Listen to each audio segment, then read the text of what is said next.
Hello friends, welcome back. और friends, आज तारीख है 4 अप्रैल 2025। और फ्रेंड्स, आज मैं भी बात करने वाला हूँ एक रीसेंट जजमेंट की, सुप्रीम कोर्ट की। बहुत ही इम्पॉर्टेंट जजमेंट है उन लोगों के लिए, खास के जो नौकरी की तैयारी कर रहे हैं या किसी सरकारी नौकरी में लग रहे हैं या सरकारी नौकरी में रहते हुए प्रमोशन की बात कर रहे हैं। उन सारे मामलों में ये काम कर रहा है। मुद्दा ये है कि अगर कोई पर्सन, जो कि अगर सिर्फ मैं बात करूं कि पियून की नौकरी के लिए अप्लाई करता है और उसका क्वालिफिकेशन मास्टर्स डिग्री के इक्विवेलेंट है या उसने मास्टर्स डिग्री कर रखी है, तो उसको पियून की नौकरी नहीं मिलेगी। ऐसा इस जजमेंट के पढ़ने के बाद आपको ऐसा फील होगा, और इसका रीजन भी इन्होंने बहुत कायदे से बताया, एक्सप्लेन किया है। मतलब आपको जिस जो पोस्ट की वैकेंसी निकाली गई है, जिस पद की वैकेंसी निकाली गई है, उसके अकॉर्डिंग जो क्वालिफिकेशंस चाहिए, उतने ही क्वालिफिकेशंस के लोगों को अपॉइंट करना सही होगा। उससे ओवर क्वालिफाइड पर्सनस को, उससे ओवर क्वालिफाइड कैंडिडेट को अपॉइंट करना लीगल नहीं होगा, जस्टिफाइड नहीं होगा। तो चलिए मैं बात करता हूँ जल्दी से इस केस की। ये जो केस है, ये केस आता है, जिसका पार्टी का नाम मैं आपको पहले बताता हूँ। इस केस का जो टाइटल है वो है जोमोन के वर्सेस शाजीमोन पी एंड अदर्स। अब ये जजमेंट में पहले मैं बता दूं कि जिस आर्टिकल का उल्लेख हुआ है वो है आर्टिकल 142। मुद्दा ये है कि ये केरला का एक केस है जिसमें जो अपिलांट है, एक पोस्ट आती है बोट लश्कर। बोट लश्कर की पोस्ट है, पद है, जो कि Kerala state water transport department के अंदर आती है। नाउ, ये जो बोट लश्कर के लिए जो मिनिमम क्वालिफिकेशन चाहिए बोट लश्कर की नौकरी पाने के लिए, वो है लश्कर का लाइसेंस, लश्कर्स लाइसेंस।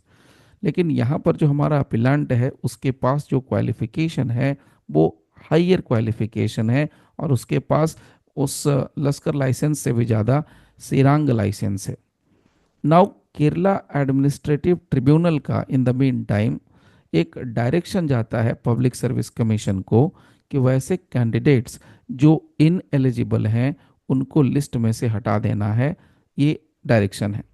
इस डायरेक्शन को फॉलो करते हुए जो यहाँ अपिलांट है, उस अपिलांट के अपॉइंटमेंट को कैंसिल कर दिया जाता है, ये बताते हुए कि जो पद है, जो पोस्ट है, उस पोस्ट की जो क्वालिफिकेशन है, उस क्वालिफिकेशन से आपके पास काफ़ी ज़्यादा हायर क्वालिफिकेशन है, इसलिए हम आपको इस नौकरी से निकाल रहे हैं, यानी कि एक्सक्लूड कर रहे हैं, हटा रहे हैं।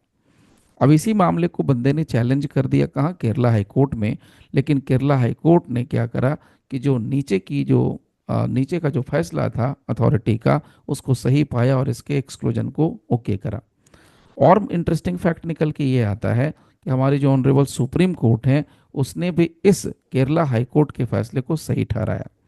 अब ये मैं बता दूं कि ये जो जजेज हैं, ये डिवीजन बेंच का ये ऑर्डर और जजमेंट है, जिसमें जस्टिस दीपांकर दत्ता और जस्टिस मनमोहन की जो बेंच है, उन्होंने यहाँ पर इसके बारे में डिटेल से जिक्र किया है।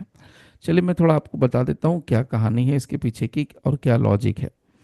अगर आपको मैं यहाँ पर बताऊं कि ऑनरेबल सुप्रीम कोर्ट ने इनका जो जजमेंट है, मैं पहले आपको लेके चलता हूँ उस स्क्रीन पर।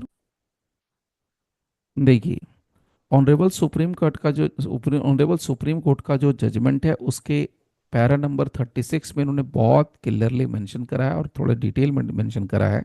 वो मैं आपको पढ़ के थोड़ा शेयर करता हूँ। It has to be remembered that, आप यहाँ से पढ़ेंगे तो आपको सारी चीज़ें क्लियर मिलेगी। इन्होंने कहा कि हमें इस बात का ध्यान रखना चाहिए, हमें इस बात को याद रखना चाहिए कि कभी कभी जो एम्प्लॉयर्स होते हैं, उनकी नीड होती है कि सही लोग सही जगह पर मिलें। ऐसा नहीं है कि हमेशा हायर क्वालिफाइड लोग ही मिलने चाहिए, ऐसा इनका कहना है। नाउ, अब इन्होंने साथ में ये भी कहा कि हम अगर ऐसा कह रहे हैं कि किसी पोस्ट के लिए अगर हाईली क्वालिफाइड पर्सन आ रहा है और उसको नहीं रखना चाहिए, ये बहुत दुख की बात है। क्यों? क्योंकि अगर ऐसा हमने किया तो हम ऐसा कर रहे हैं कि जो हाई क्वालिफिकेशन है उसको हम डिस्करेज कर रहे हैं। तो यहाँ पर उन्होंने साफ साफ लिखा भी है, over qualification can not be disqualification since such an approach amounts to discouraging the acquisition of qualification on the one hand and on the other. Such an approach could be seen as arbitrary, discriminatory and not in national interest. मतलब अगर आप सोचो ज़्यादा पढ़े लिखे लोगों को आप अगर छोटी नौकरी नहीं दे रहे हो तो ज़्यादा पढ़े लिखे लोगों के साथ एक तरीके से इनजस्टिस हो सकता है। हम ऐसा आप सोच सकते हैं कि डिस्करेज हो सकता है, डिस्करेजिंग हो सकता है, आर्बिट्रेरी हो सकता है, डिस्क्रिमिनेटरी हो सकता है और अल्टीमेटली ये नेशनल इंटरेस्ट के लिए सही नहीं है, ये कहना है। बट स्टिल इसके बावजूद भी उन्होंने एक बात कही यहाँ से, और वो वर्ड यहाँ से शुरू होता है, however this principle can not be put in a straight jacket imposing rigid and flexible rules और norms। अब इसके आगे बात करते हैं, यहां से इन्होंने बात और कही, कहते हैं कि जहां आज की तारीख में जहां पर एम्प्लॉयमेंट जो है पब्लिक एम्प्लॉयमेंट ये बहुत कम बचा है, so lack of public employment opportunity insufficient numbers may force even a master degree holder to apply for the job of a peon. मतलब ये ऑनरेबल सुप्रीम कोर्ट का साफ साफ ऑब्जर्वेशन है, कहना है कि भाई मास्टर डिग्री करने वाले लोग जिन्होंने पोस्ट ग्रेजुएशन कर रखा है वो चपरासी की नौकरी के लिए अप्लाई कर रहे हैं, और अगर उनको चपरासी की नौकरी दे दी जाती है, if he is appointed upon his application being favourably considered, what आप सोचो कि अगर उनको मास्टर डिग्री करने वाले लोगों को अगर चपरासी की नौकरी दे दी तो आप उनके बारे में सोचिए जिन्होंने 10+2 तक नहीं किया है या सिर्फ 10+2 तक पढ़ाई कर रखी है, वो किसी रीजन से नहीं कर पाए हो, so who have not had the means of pursuing study. अब उनके पास ऐसे मीन्स नहीं थे, उनके पास ऐसे सक्षम नहीं थे कि वो ट्वेल्थ के पास स्टडी, ट्वेल्थ के बाद स्टडी कर पाते। तो क्या आपको लगता है कि ऐसे लोगों को अनएम्प्लॉयड रहना चाहिए हमेशा? इफ ऑल और majority of the post of peon are filled up by such degree holder, क्या जो ऐसे प्यून की कुर्सी निकली, प्यून का पोस्ट निकला, तो इसको सबको मास्टर डिग्री वालों के साथ ही फिल करना चाहिए? क्या ये सही होगा? तो ऐसे कुछ सवालात इन्होंने रखे हैं जिसकी वजह से इन्होंने इस बात को जस्टिफाई किया है कि किसी पोस्ट के लिए, किसी पद के लिए अगर एक जो मिनिमम क्राइटेरिया रखी गई है उस क्राइटेरिया के अकॉर्डिंग ही लोगों को नौकरी दी जानी चाहिए। उससे ज़्यादा अगर कोई बंदा क्वालिफाइड है तो उसको नौकरी देने का, उसको नौकरी पर रखने का कोई मतलब नहीं बनता है। और इसी को आधार बनाते हुए यहाँ पर ऑनरेबल सुप्रीम कोर्ट ने ऑनरेबल केरला हाई कोर्ट के फैसले को सही ठहरा दिया है। नाउ अब यहाँ पर मैं एक चीज़ बता दूं, यहाँ पर आर्टिकल 142 का इस्तेमाल हुआ,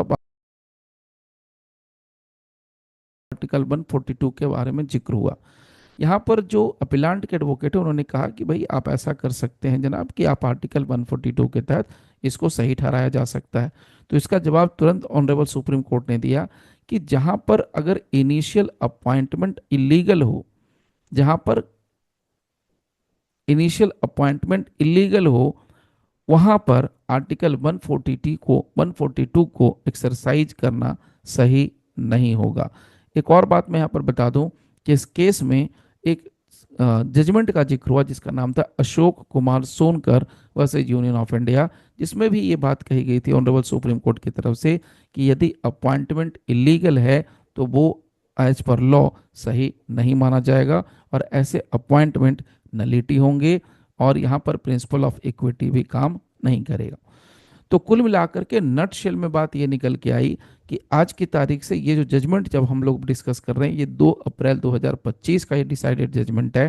तो यहाँ से ये आपको समझ आ जाना चाहिए कि अगर आप किसी एक पर्टिकुलर पोस्ट के लिए अप्लाई करते हैं और उस पोस्ट की जो मिनिमम क्वालिफिकेशन है उस क्वालिफिकेशन से आपके पास ज़्यादा क्वालिफिकेशन है तो देयर इज़ नो गारंटी कि आपको वो जॉब मिलने जा रहा है।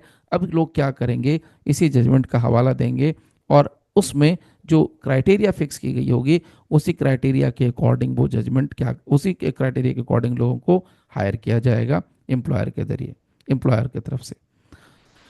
तो फिलहाल आप लोगों का इस पर क्या ओपिनियन है? आप लोग अपना ओपिनियन इसमें रख सकते हैं। क्या ये जजमेंट सही है लोगों के लिए या नहीं है, उसके बारे में हम लोग फिलहाल आप लोग कमेंट बॉक्स में जाके कमेंट कर सकते हैं नए इन्फॉर्मेटिव वीडियो के साथ। तब तक के लिए thank you very much for giving your precious time. Thank you all friends.